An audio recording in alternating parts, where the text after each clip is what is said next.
let's cut it off here, and you're not talking about that. But again, we have to look at pre-entry other than re-entry, because that's where the difference could be made, and then we wouldn't be spending so much money with corrections and on the re-entry stuff if we had less folks entering the system. Okay, how you doing? Welcome to the show. Hey, Norman. Good evening. Good evening. Good evening.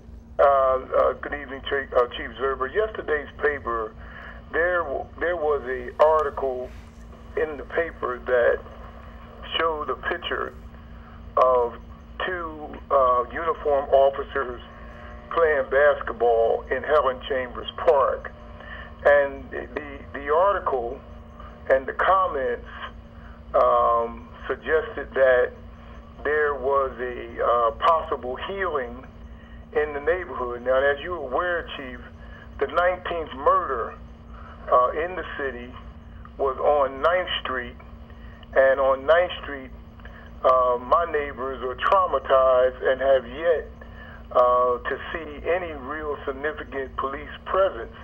I guess my question is, what type of message does that send to a neighborhood where you have the comments of the present city council person and another person running for Wilmington City Council that don't even live in the neighborhood, suggesting that somehow there's a healing taking place?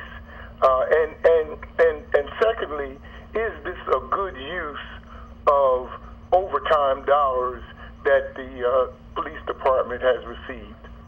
And thanks for your question, Dwight. Thank you. I guess that could be up for debate. I don't think it's a sign of healing, but I think it's a sign of a step in the right direction. I believe that photo was taken by a community member. It wasn't taken by a staff photographer or one of our photographers. I think it was genuine in that I know the two officers that were, the attention in that picture. One was recognized by the. You got your TV's up too loud. I couldn't. You messed up the good. Finish talking. I know both officers have been recognized for other community efforts, so that's genuine on their part. But I understand if you have an issue 3 blocks away, that's where the homicide occurred. I'm sorry to hear that they haven't seen the presence of that same assignment, utilizing those funds. So I know I heard from a council person today in regards to that location that the caller was calling about, and we'll have some influence there and impact, because we can't be on every street corner, but I think when you're looking at where the focus needs to be, we should be there. So I'm sorry that presence hasn't been realized there. Okay. Hey, ladies and gentlemen, you have to, when you call, you have to turn your TV down, because there's an echo, and the chief is trying to answer questions to help us out. But if your TV's up and you want to hear yourself talk, you might want to call another station. But also, we have a great show next week. Mayor James Baker rarely gives interviews, and he's going to be here live. I think that's going to be a lively show. Then the following week, we're going to have a 2-hour special from 8 until 10 o'clock. We're going to have a mayoral debate. We're going to redo this whole area. Joining me on the panel will be Alan Lodell from WDEL and Rhonda Graham from the News Journal, and myself. So on the 19th, remember, it's a 2-hour special from 8 to 10. This is going to be a live debate. A lot of seniors have been thanking me because they just have never got an opportunity to go see some of these debates. A lot of people who watch this show watch it, but they don't go out to debates and to some of these venues. So that's going to be really nice. How you doing? Welcome to the show. Yes, thanks, Norm. I just talked to the chief. I just want to talk about PAL up on 37th and Market. Just give a shout out to Officer Kenny Jackson. He's doing a fantastic job up there. I know he's a sign up there, but he's doing a fantastic job. But the PAL was built for police and community interaction. I still don't see enough police officers up there to be in the community. At one time, he had the police academy up there, and it was great because there was a good presence. But I'd like to see more officers participate with the PAL, because that's what the PAL was established for. And now that the PAL has new air conditioning and floor, hopefully maybe we can get a police academy up there, or get more police up there. Thanks, Chief. Thank you. Okay, that's a good suggestion. We encourage participation up there. It cannot be forced encouragement, however. I'm glad to hear about Kenny, the appreciation for Kenny up there. Kenny has done a great job. that's something that's a position that we have never eliminated. You know, we've always had that contact up there. So that's a full-time position. It's probably beyond a full-time position, and Kenny does a great job there. And even beyond his work hours, Kenny's always there. How you doing? Welcome to the show. Hi, Dorm, Pastor D. Chief, how you doing this evening? Good evening. How you doing? 2 questions, and I'll hang up and listen to your answers, Chief. There is a reluctance on the part of attorneys to take on cases where there are allegations of police misconduct. There is some kind of law, and I hope you will elaborate on prosecuting. You can't just arrest or prosecute a police officer or something, and I believe it's recently implemented down at the legislature. Perhaps you could shed some light on that, question 1. Question 2, Chief, could you explain to us what the code of conduct is, and I'm talking about uniformed officers, not undercover, in terms of how citizens are spoken to, how, and even in the performance of the duty, what is the code of conduct? What should and should not an officer be engaged in terms of how they speak to citizens in the community? What was your first question again? I'm sorry. There's a law norm that was passed recently that has to do with being able to sue or make allegations against police officers in the state of Delaware. You know anything about that, Chief? I don't know on the civil end. I know on the criminal end, it would have to be reviewed. A citizen couldn't go in and sign a warrant against a police officer. It would have to be reviewed and investigated by the Attorney General prior to that being approved. As far as civilly, I don't. It's the same as any other citizen to be able to file a civil suit. I know that from experience. Okay. But Pastor, the second question, you know, we have a rule in our rules and regulations about rude and insulting language. So our officers should be, you know, handling citizens with respect. I know sometimes you have some, you know, emotions and tempers flaring, but however, that officer should maintain his or her you know, cool about herself, for lack of a better term, to be able to be factual with that. So if it gets into where not being argumentative, you shouldn't be rude or insulting.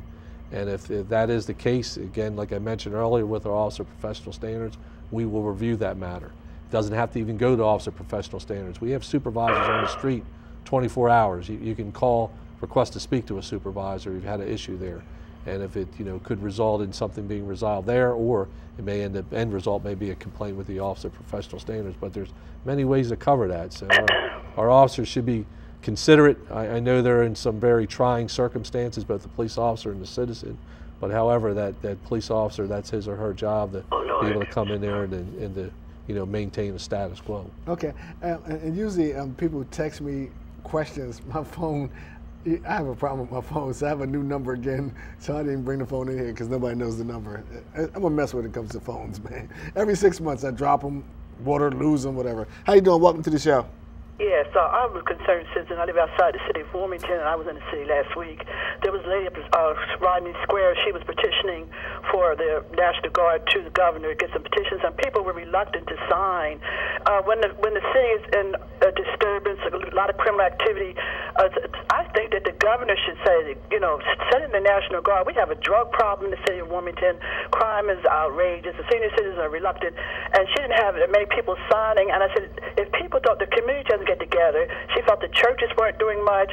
I talked to Holloway's office. He didn't return my call twice. She felt like Charles Potter wasn't addressing the issues in the city. The mayor is ignoring. So what are we going to do about the city of Wilmington? I think it's a disgrace. Why doesn't the governor care? Is it because blacks are in the community, down in the hood? Why didn't somebody send us out National Guard and get that city rid of drugs? We can go overseas and take care of other people's problems. We've got a drug problem in this country, and it's taking us down. And I would like for you to, sir, make a comment, because it's civil unrest. That's what it is. Thank you. Thank you for your call. I think that, you know, what you hear is the frustration, like from her, like we were saying with others, right. Like, you know, dealing with the drug problem and just civil unrest. It's like we need someone. I mean, and you know, Hazel would always say that the police department can't police the community. that we have to police our own communities. Right. But you also understand our frustrations. It has to come from many different entities, and when you have a request for that, and you'll hear that when you have spikes in crime for the National Guard to come in. And we have a city here that hasn't recovered from 1968, essentially.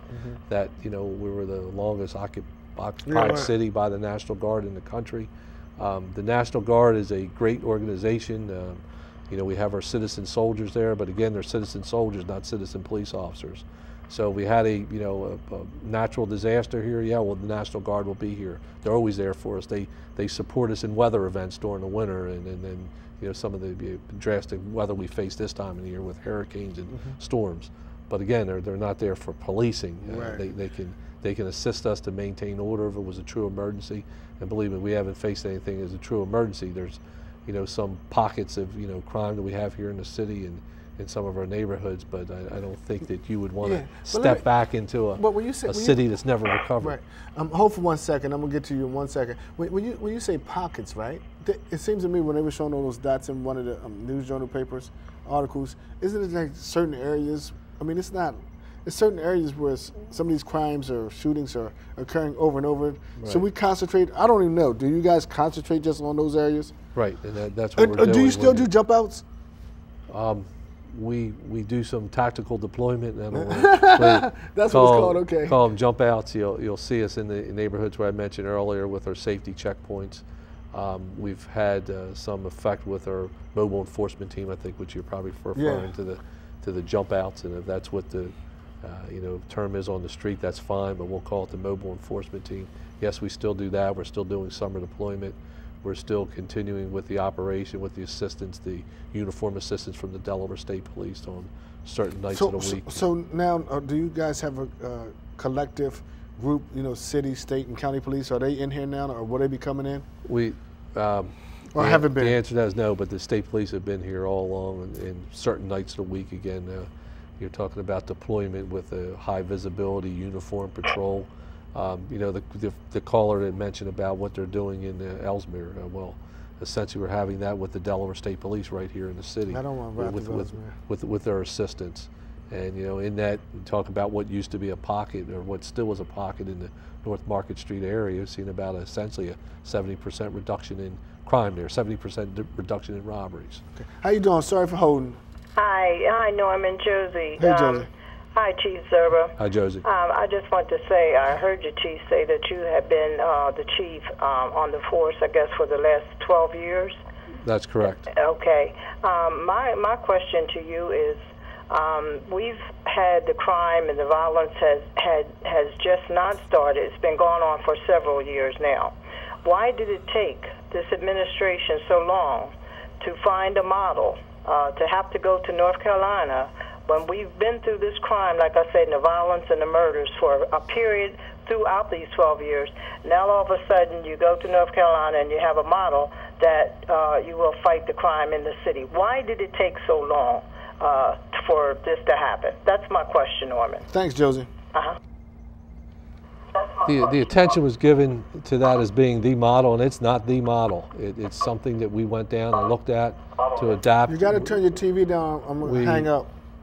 We had an effort, and probably in the late 1990s through the U.S. Attorney's Office, which was essentially the same program, but it was U.S. Attorney led.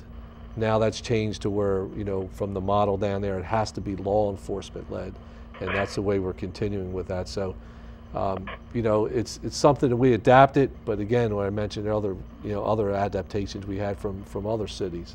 So it's just not the one plan, and people keep on referring to that. Just think of Wilmington Safe Communities Plan as a gathering of the best practices that we could have, you know, and also what we've done locally here. You know, we have a city outside of our state border that's facing critical crime issues. I'm talking about Camden. They've had the New Jersey State Police in there, but I don't think they've experienced the same success we've experienced with our cooperative effort. Yeah, and then we bring the people from Camden and some parts of Jersey to come and educate our kids. Right. And we give them the money. Go figure.